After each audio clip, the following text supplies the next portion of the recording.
Okay, I think we can get started. Awesome. So, welcome to the first webinar that Hevo Data is conducting for the year 2024. We hope everyone had a great holiday season with your families and are having an amazing start to the new year. We have a super insightful webinar lined up for you today. Cade Winter, our Director of Sales Engineering, is going to be taking us through the data engineering processes that go behind creating a 360 customer view. I think I'll let Cade do his own introductions. I'd just like everyone to know that if you have any questions during the webinar, you can drop them in the Q&A tab at the bottom, and Cade will address them all together at the end. With that, I think I'll hand it over to Cade. Thank you everyone for joining once again. Hope you have a great session. All right, thank you so much. And thank you everyone for joining. Like I said, very excited to start off the new year with a great webinar here. And we're gonna be focusing on digital behavior and digital native companies. So basically all of you all more modern companies that have come up in the digital age, whether it's SaaS company, food delivery, e-commerce, fintech, so on and so forth. So this is really focused for you all and where to start your digital journey, whether you're already on that journey, you're well versed in this way down the path. So again, keeping that focus on there. And let me go ahead and share my screen and we will walk through this deck that we have going here. All right. So like I said, we're going to be focusing on decoding digital behavior and 360 customer view insights for digital natives. Again, my name is Cade Winter. I lead our sales engineering team here at Hevo. I've been with Hevo for coming up on a year and have had 6 years of experience in the ETL space. Before Hevo, I was at a very similar company in this space called Fivetran for almost 5 years. And then before that, 12 years of experience in the startup space. So very familiar with these concepts and everything that you all are going through. So our agenda, what we're going to be going through is why digital behavior matters, building data engineering processes, building versus buying a modern data stack. A lot of folks' favorite question there. Business impact and 360 customer view, demo, and then, like I said, we all have time for Q&A at the end. All right, so let's jump right in here. So why decoding digital behavior matters? What does it matter to know what our customers and prospects and people visiting our website and interacting with our tool? Why is this important to us? So a couple of benefits here: customer-centric insights. So having a data-driven understanding that enables the business to aggregate and analyze vast amounts of data. And then through that, you can get better things like segmentation.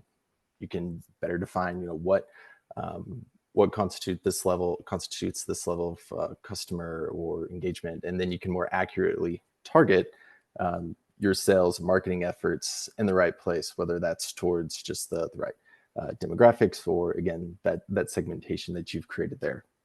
Strategic decision making always sounds very important, which of course it is.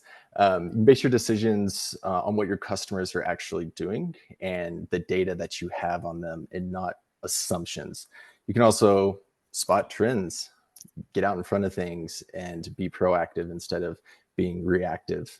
And then reduce the risk of making poorly informed decisions or uninformed decisions at all.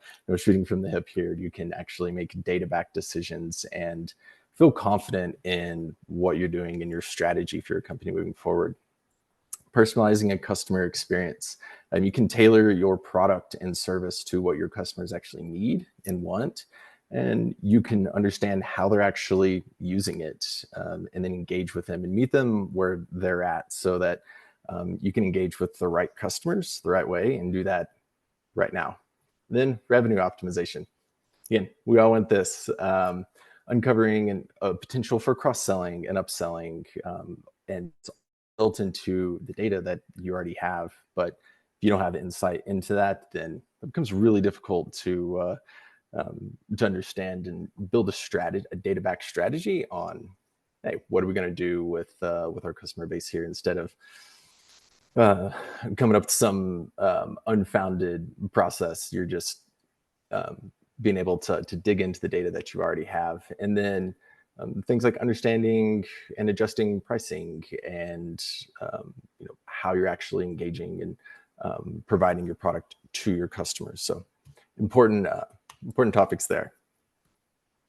So next, we're going to talk about unleashing the potential of, all those things sound great, but what happens on the other side of that? So now you have a holistic understanding of your customers.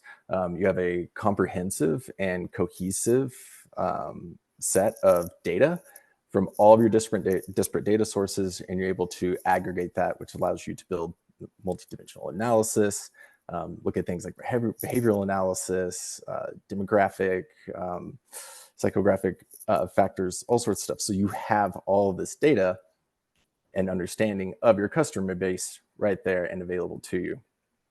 You can also make timely decision making. So you shouldn't have to wait around for days or weeks or months to be able to get insight into your data that you have on your customers. You should be able to click into those insights quickly and have that readily accessible to you, and uncover those advantages that we were talking about in a previous slide: strategic decision making, revenue optimization. You should be able to do that and realize those things a whole lot quicker. And then quicker leads straight into operational efficiency. Again, you're understanding these things. You have this data, you have it available to you. Now you can make those timely decisions, and then you can interact with your customer base and the data that you have on them more effectively moving forward, instead of, again, constantly being in a state of being behind the ball, having to make decisions reactively. You can be proactive and build a whole lot of efficiency into the processes that you're currently doing. So now we need to understand, how do we build? This all sounds great. How do we build data engineering processes? What actually goes into this? All the stuff that I'm sitting here talking about. So starting at a very, very early stage of a customer or company's journey, they have a whole bunch of scattered data sources, decentralized data, disparate data sources. Everyone's signed up for a different free trial for a SaaS application, or maybe they're paying for it. There's spreadsheets, Google Sheets everywhere. We're all guilty of it. I am as well.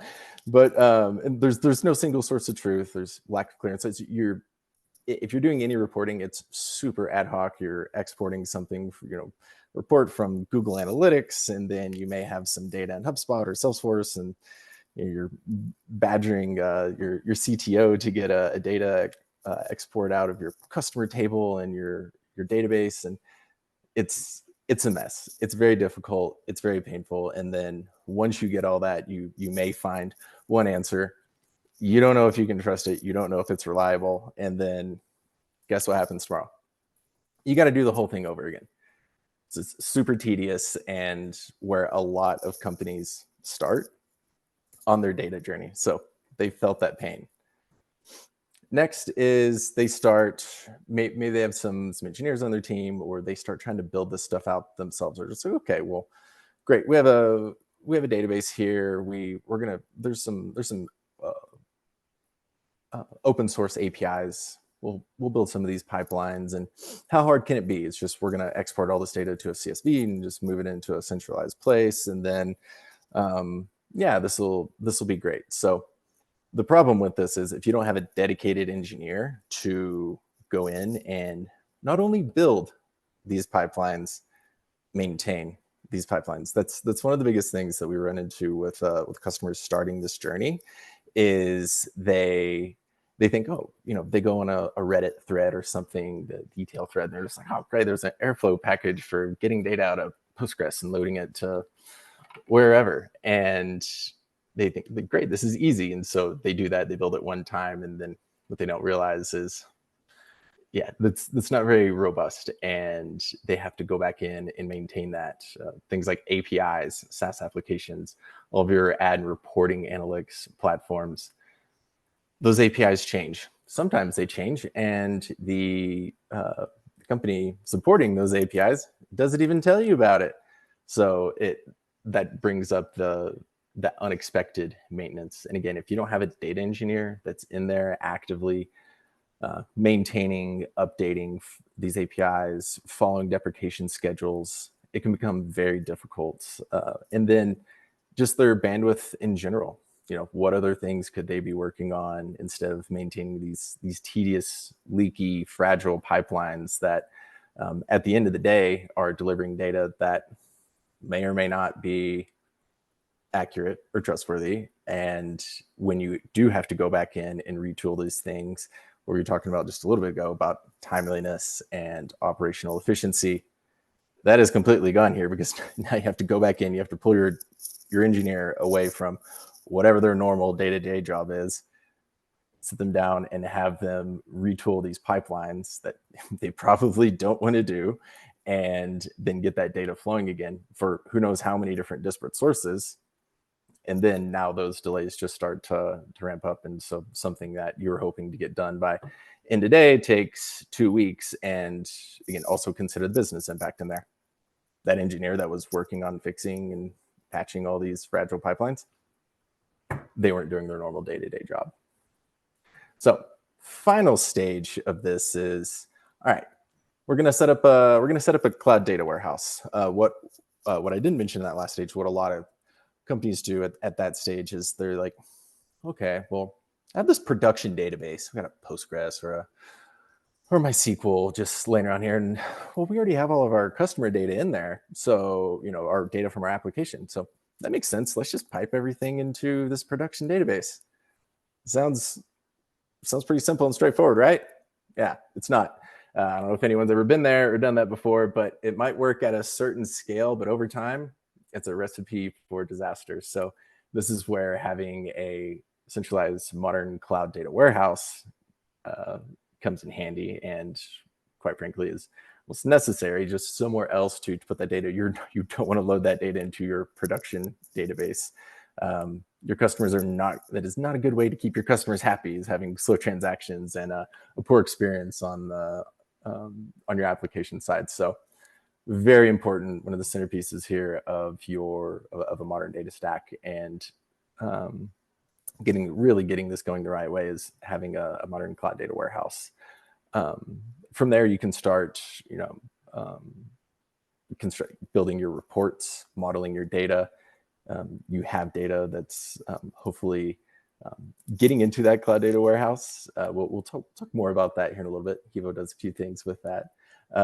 But making sure that you're building on top of reports, and it's constructive, and you're not having to circle back and redo that ad hoc reporting that I was talking about. You're not that person exporting a spreadsheet report from Facebook ads every day. And then through that, you can focus on more higher value things, like what insights can you actually get out of this? How can we dig into this data a little bit deeper? And there you go. You have the classic build versus buy dilemma here. So it's how it kind of stacks up. So you get to the end, you're just like, all right, great. We have all this infrastructure. We have a cloud data warehouse. We know what the reports are. We know what the data is. Should we build this, or should we buy something? So let's talk about what actually goes into setting this up from source to all your disparate sources, to actually gaining some insights into it. So took a pretty deep view of it there, but looking at from a data engineering process. So we need to define objectives. What questions are we trying to answer? What do we want to learn? Know what our data sources are. Taking a poll, the company, we're like, all right, who's using what? Make sure we have a centralized. Hopefully, IT has that wrangled in about what different SaaS sources, where you're storing your files, and so on. You got to figure out your data integration in ETL. All right, great. How are we going to get data from those disparate sources to the next part here, cloud data warehouse? Then how are we going to design that? We're going to use Snowflake schema. How are we actually going to model and transform and really work with the data once it's landed downstream into a cloud data warehouse? From here, we can start identifying, start doing that segmentation and targeting of, hey, here's our different customers, and really digging into that, and then really important parts of this as well is obviously you got to have that historical data. You want to have all the data that's available to you that you've gathered over those hard years of work that you've put in. And then you need real-time updates. You need that data to be continually refreshed and know that you're looking at the most accurate, up-to-date version of your data across your entire company, across all those disparate data sources. And finally, data enrichment. How can we make this more insightful? What can we do to really activate this data and gain all those valuable insights that we were talking about earlier, that holistic understanding, the timely decision making, and operational efficiency. So some of the things you need to consider with this is security and compliance. This is your data. Obviously, you want it. Everyone's very very keen on that. Security is always super important, and then compliance. Yeah, you want to make sure your security team, your InfoSec team, and the legal team, those are all really, really good teams to keep happy. So when considering what you're going to be doing with this, where this journey is going to go for you, security compliance usually is one of the first things. If you ever get into a sales cycle with a lot of these SaaS companies, especially in the data space, it's one of the very first things they'll ask you is just, so what is your security and compliance requirements here? It's super important. Along those same lines is data governance and documentation. Where's this data going? Who's control of it? Who has access to it, and so on. You have to figure out your data visualization and reporting. Like, okay, great. You've got the data from all your disparate sources, load it into a cloud data warehouse. That's amazing.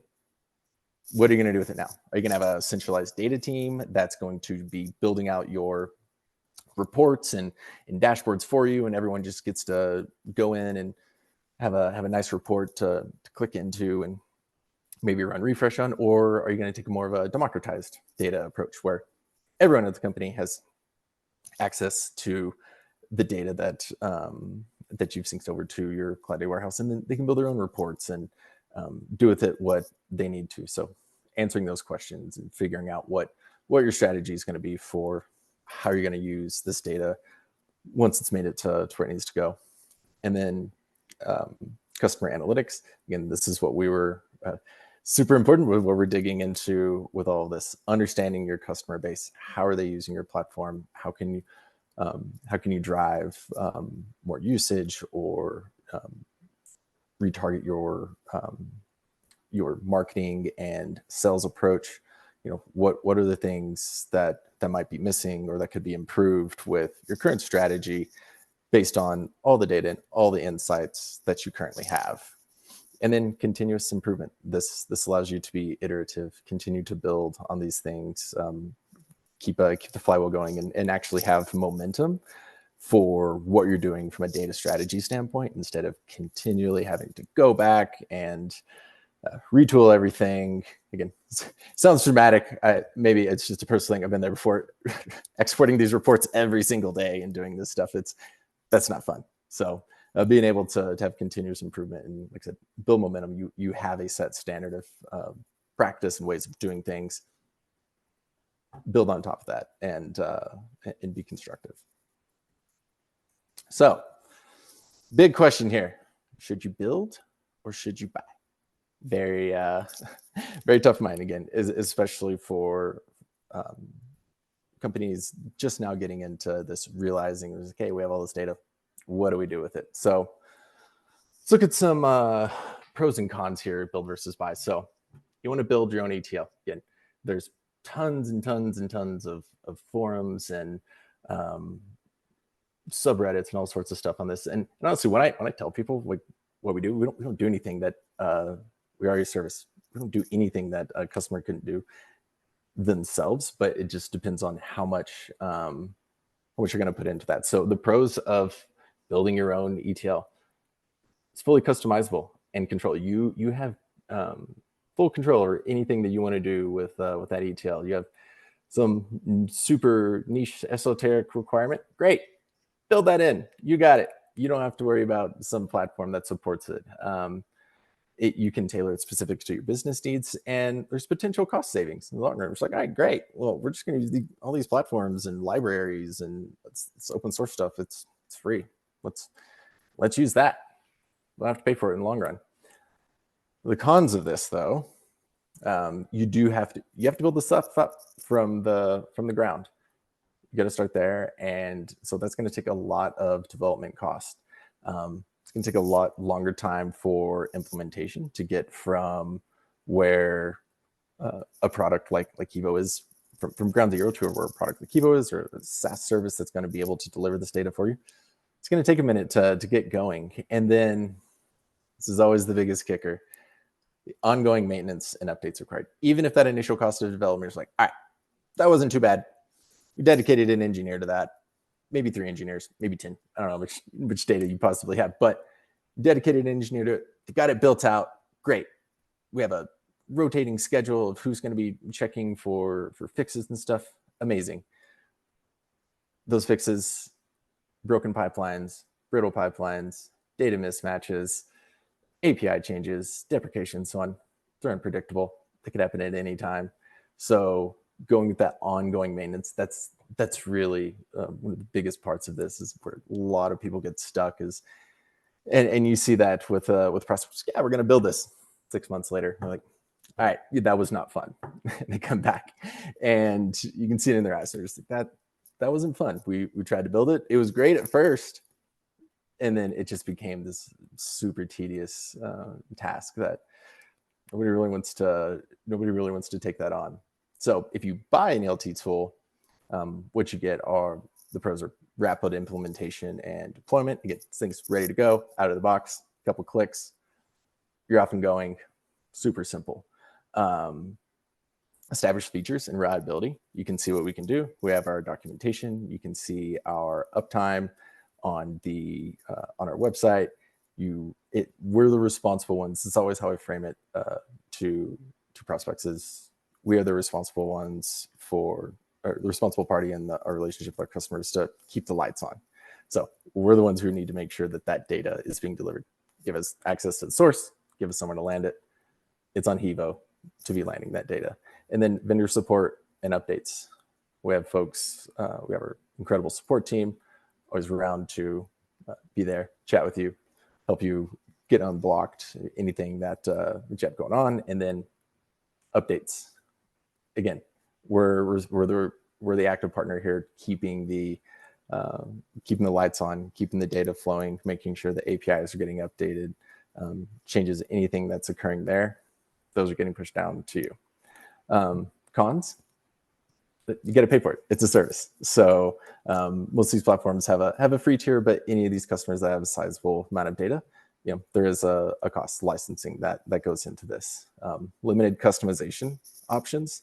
So to be able to do automated ELT, there's a lot of things that we have to do to standardize. And some of the big benefits of the modern data stack is that standardization really goes a long way. You have standard APIs, standard protocols for loading data, and so on. So it goes a long way in the efficiency, but that also, there's a few things in there that customers might feel like they're missing out on, customizations that they want to be able to do.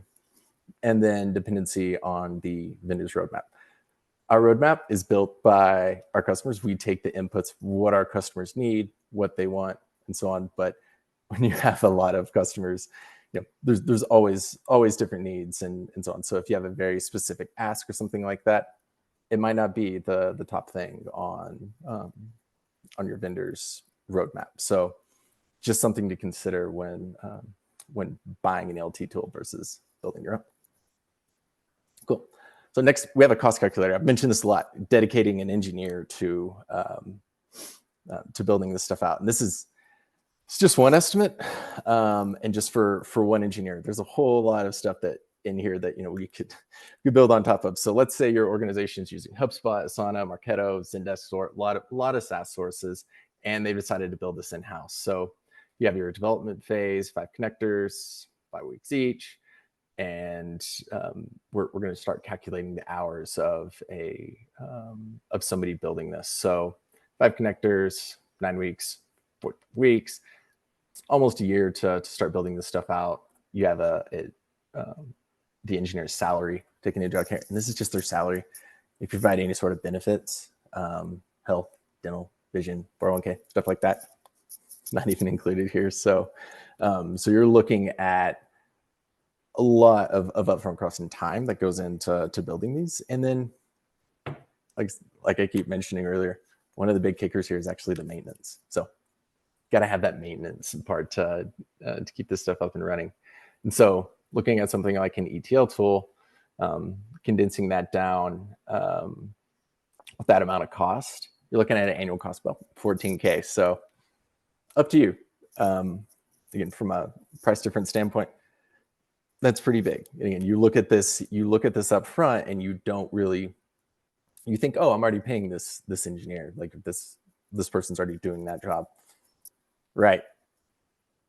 They're doing a job that a platform like Hevo could be doing for a lot cheaper and a lot more efficiently versus what that engineer could be doing to help improve your product, your application, gaining insights from this data. So just considering where that engineer's time and resources are allocated. All right. So the importance of customer insights, kind of rounding a lot of this out, is creating audience and segmentation and segments and increasing that personalization. It was one of the very first things that we talked about there, those customer-centric insights. Identifying those key sales touch points, where do customers drop off in the process, in the sign-up process? Is it, do we not convert from a freemium standpoint? Where are we going wrong, or where are we going great, and how can we make that better? Product service improvements based on customer needs. Again, meeting the customer where they're at. But to do that, you got to know where they're at. Where are they getting stuck? What do they need? How are they using How are they actually using your platform? And then predictive analysis on customer behavior. This allows you to be proactive instead of reactive. Understanding, again, anything back through the stuff we just talked about there. How can you tailor your experience, your customer experience, to meet their needs? What are they actually using your platform for? How can you make it more valuable to them? And what are the things that they might be looking for next? And how do you not only get new customers, but retain customers and really grow that customer base? Cool. Right. So let's get into a little bit of Hevo here. A few minutes left. Again, want to save some time for for a quick demo and then Q&A at the end. But here's a sky-high view of Hevo's architecture. So Hevo's built to be real-time, but also flexible. So our underlying architecture is built on Kafka. So connect out to all of your disparate data sources.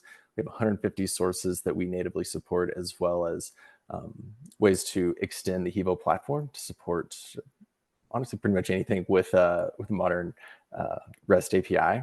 And so we use Kafka to stream that data in. We're processing this, having different planes from a extraction standpoint to a data processing standpoint. So extracting that data, processing it internally through our Kafka engine, and then staging the data and loading it to your ultimate destination. Again, modern cloud data warehouses, Snowflake, BigQuery, Redshift, Databricks, as well as data lakes. So it's again, high level overview here. Obviously, important things are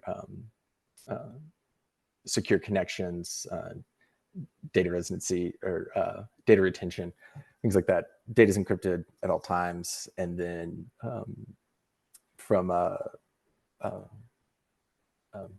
I'm blanking here. What I was talking about? Data storage standpoint, we're never persisting any of that data, but it's permanently deleted once it's successfully loaded to the destination. So our goal is to connect to your disparate sources, extract the data that's currently there, and then continually update that data and keep it as fresh as possible for the lifetime of that data source. So if you never have to log back into your Hevo account and check your sources, check your pipelines. Great. That means we're doing our job right, and you're just seamlessly able to get your data from those sources into your cloud data warehouse, and then downstream from there, you're gaining value from it, and you can trust that not only is this data secure while it's passing through Hevo, but it's accurate, the data that is actually being landed in your destination. Cool. All right. So let's hop over and do a quick demo. So here I am in the Hevo platform. Quick little tour around here. A lot of platforms actually have you start off with creating a destination. You can create a destination or a source first. Really up to you. I'll select Snowflake here. Just give you a view of what the setup wizard actually looks like. So over here, pretty standard configuration stuff. We have our destination. You give your destination a name, put in your Snowflake URL, your credentials. And then for all of our sources or destinations, we walk you through how to set it up step by step, including any scripts or anything necessary over here on the right. So it's just going to walk you through, again, step by step, what you need to do. So you can set up your destination, and then I'll go over here to add a new pipeline, a common source that a lot of our customers use, Salesforce. I'm sure many of us have heard of it. So I'm going to add another account. I can either do production or sandbox. Again, if you're doing a POC, a lot of folks will start with the sandbox and move on from there. Going to the production instance. So I'll do production.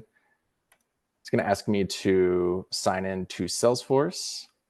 So we're going to use an OAuth here. And the permissions that Hevo has to the different objects in Salesforce are dictated by the permissions of the authorizing user. So we go through that, again, just like I was showing you with Snowflake.